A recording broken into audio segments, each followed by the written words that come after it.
of Arizona, Tucson. Apparently, a lot is going on. But I literally went like this because it was so loud, and everybody else, I'm looking at them, and they're walking around like nothing. So maybe they're used to it. Maybe they've lived here. I don't know. But the shaking of the house 3 times today is okay. Well, yeah, we've got an awful lot going on. Strange fish behavior. Fish just showing up dead on the beaches. And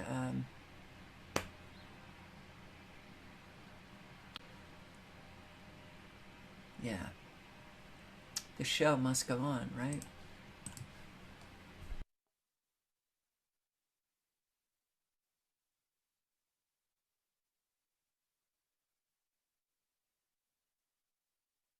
The show must go on if this video would play, but it doesn't seem to want to play. Let's see. Recorded June 12, 1965. This footage is 100 years old. It shows part of the military exercises that took place off the east coast of the United States between 1921 and 1923. The Martin MB-2 airplane is emitting a trail of chemical smoke that rains down to the surface of the ocean, forming a dense smoke curtain hundreds of feet tall. The smoke is created from a highly toxic chemical called titanium tetrachloride. It's a colorless liquid that reacts with air moisture to form the smoke you see here, which consists of hydrated titanium acid and hydrogen chloride. It is dangerous to work with, an irritant to respiratory systems, and can corrode metal. It's not hard to imagine how this process of delivering huge chemical payloads by airplanes at altitude would be important to later developments in geoengineering and cloud seeding. If they were doing this 100 years ago, imagine what they can do now. One of the most exciting developments in science today concerns the possibility that it may one day be possible to modify and perhaps even control weather and climate. We'll also look at some of the research aimed at modifying large-scale weather systems.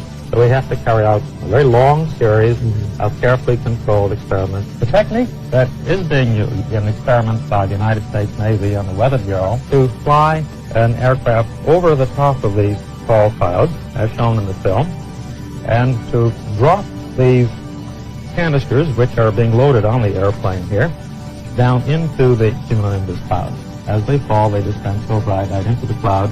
I think that we have to look forward to a long period of very active and rather extensive research in this field. It was shown early and conclusively that man could change clouds under certain conditions. The Air Force is on record as saying, quote, they want to control the weather by 2025, and we are not talking about just seeding the clouds for rain. Of April this year, there are more than 150 different weather modification programs around the world. Since about 2000, the Department of Defense and the Department of Energy have been spraying the entire United States sky with a toxic brew of chemicals and other biologic agents. Military and some commercial jets have been fitted with huge barrels of at least 49 different kinds of documented chemical poisons.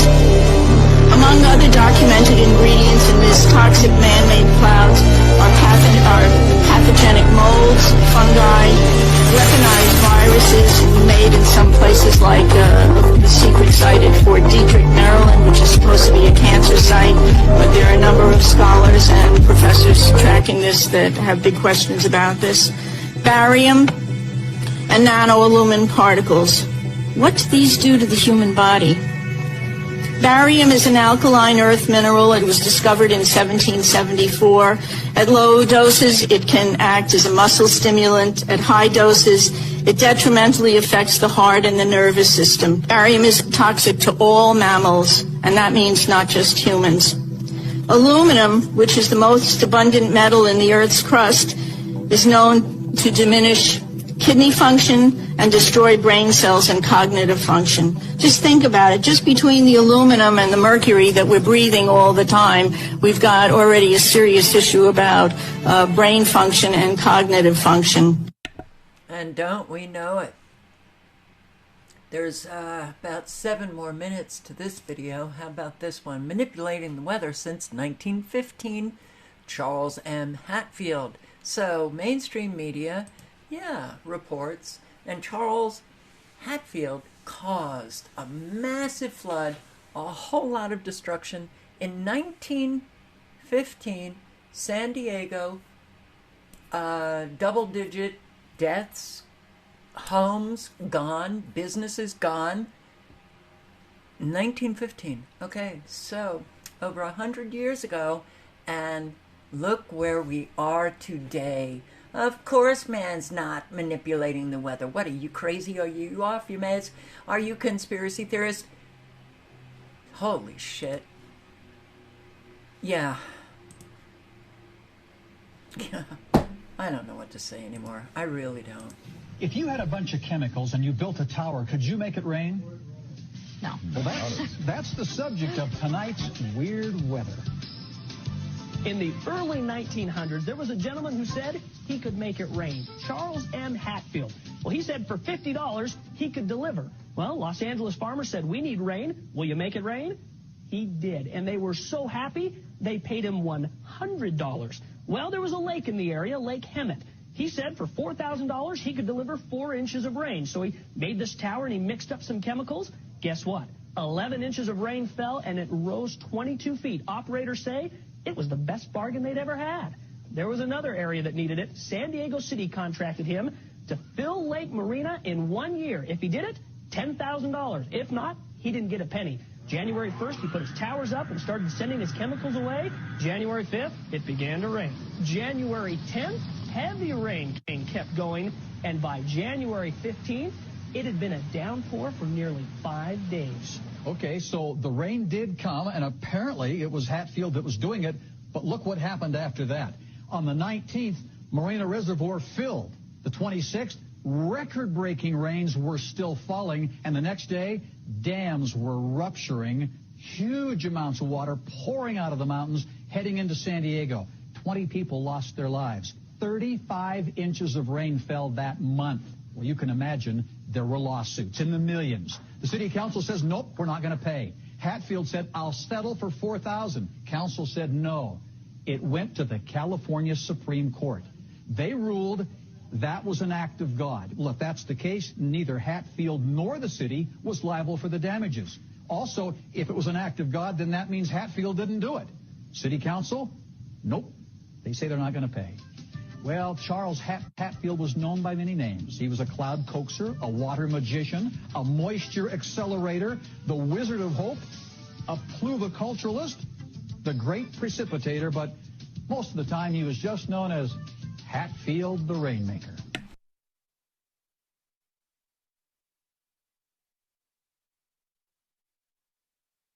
$1915, that massive flood.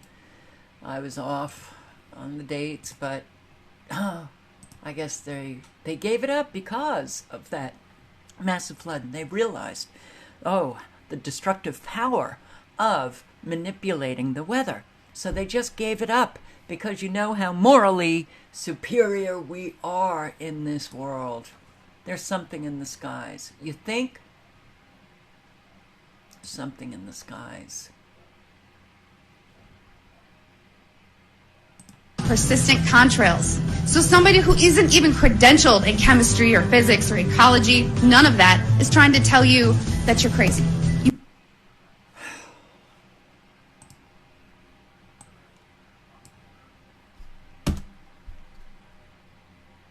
All right.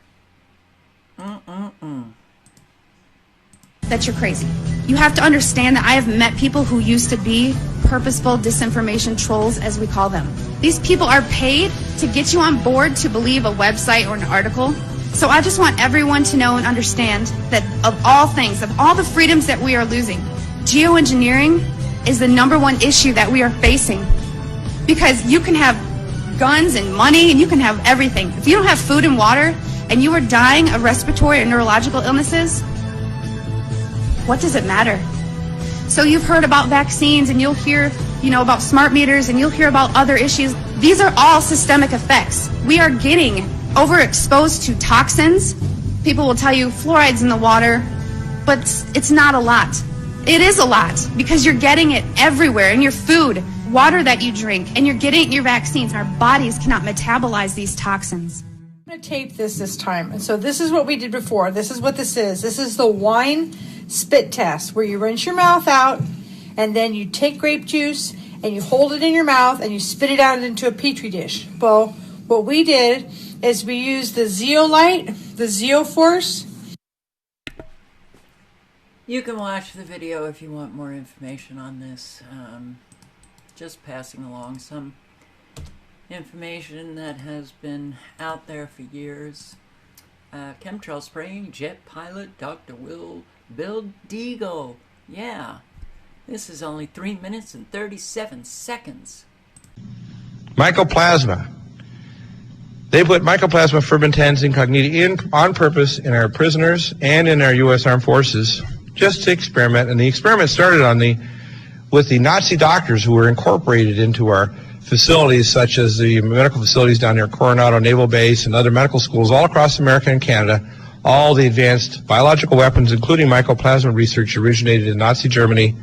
We just grafted the Third Reich because we're the fourth. Spirochetes, mycoplasma fermentans, and of course we have Dr. Garth Nicholson from the Institute of Molecular Medicine here in California. He wrote a book called Operation Daylily. He changed all the names in other places and so on, so he wouldn't spend the rest of his life either in prison or in court by our lawyers who are phonetically close to liars. Chemtrails. And chemtrails, by the way, barium salts are in chemtrails. They are 10,000 times more toxic to your nervous system than lead. They contain mycobacteria, viruses, Pseudomonas florensis bacteria, human plasma. Wonder what human plasma is doing in chemtrails. And this is not by conjecture. I did a lot of research before I'd ever say this, but these chemtrails are nasty. And there's 3 reasons for chemtrails. The first is and I talked to my NSA buddies at Fort Carson, Peterson Air Force Base, and Buckley, where I was actually their doctor taking care of the pilots flying and spraying the chemtrails. So I know it's real. If anybody says it's not real, they're full of it. Okay? Because I'm a whistleblower. On the inside, it's not open for discussion. And my NSA buddies told me, 95% of them told me, they were up there trying to spray to reflect the sun out to stop global warming. So most of them are dumb enough to believe that garbage. Okay? And also in the chemtrails, and there's a link directly that Jeff Francis found out, and I'm going to have Dr. Staninger and Dr. Carjou on in about a week on my radio show. And I've done some investigations, and there's very solid evidence now that Morgellons is caused by a silicon-based nanomachine life form that does not originate on planet Earth. Is that not interesting? This is a silicon-based life form that is intelligent like bees or ants, and it fights back. Conversion of the atmosphere into a plasma for weather modification, geotectonic warfare, scalar mind control technologies, the woodpecker, which has been discovered back in the 70s, HARP, the Tetris system in the United Kingdom, Gwen towers in the United States, and the Iridium satellite system connected to the cell towers and the smart highways is all based on not only sending out a signal to track you, but Nokia, which is one of the leading cell companies, has figured out a new way to cut down the need for increasing the amount of signal by 3 to 5 times as many cell phones in the same signal area by beaming the signal directly to you.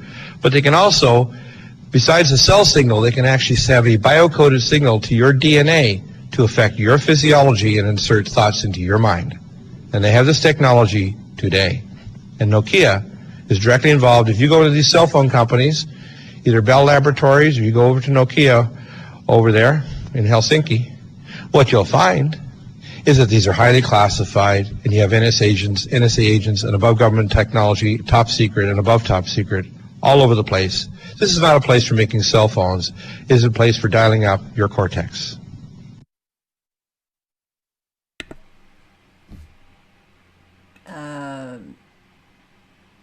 Anybody reminded of, I don't know, Sabrina Wallace?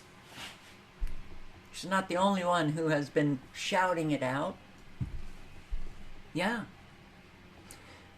They can beam right into you and change what they want to change. Whether it's your physicality, mentality, personality, views, opinions.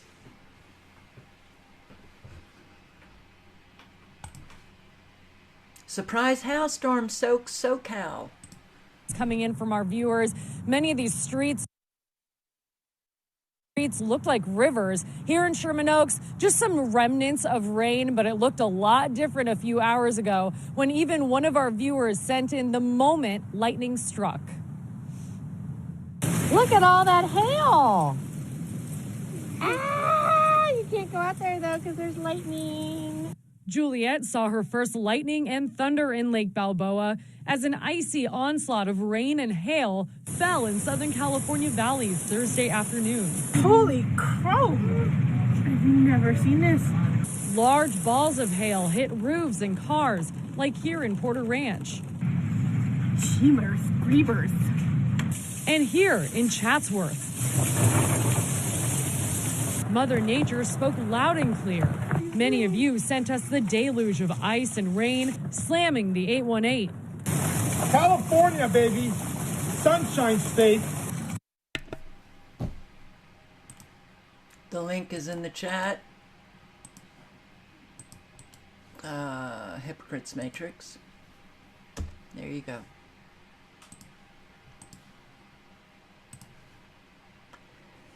The CDC released a 148-page study on myocarditis after this thing, and every single page is completely redacted.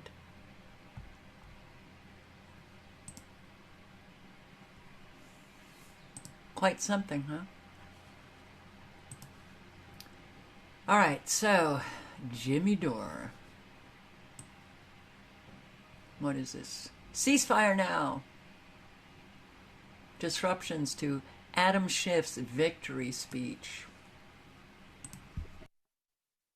So Adam Schiff won the primary to be, so in California they do it differently. Republicans and Democrats all run in the same primary. This is true.